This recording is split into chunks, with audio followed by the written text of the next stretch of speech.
Joseph Fremont Cone was one of Quartzsite's most colorful and eccentric residents, a desert craftsman, stonemason, and recluse whose stone cabins are still standing on BLM land today.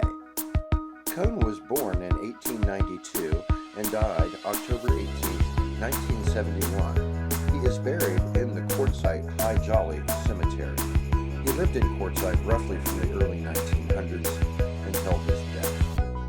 Cone built a small stone cabin used as his home and a larger stone building used as a workshop.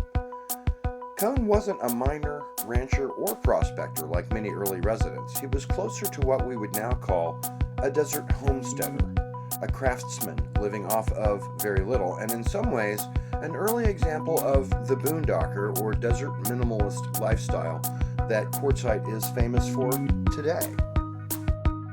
His cabins were made from locally gathered rock with decorative quartz stones around the doors and windows. Some neighbors joined us for the journey out to the cabins today. The weather was absolutely splendid and we had a really good time.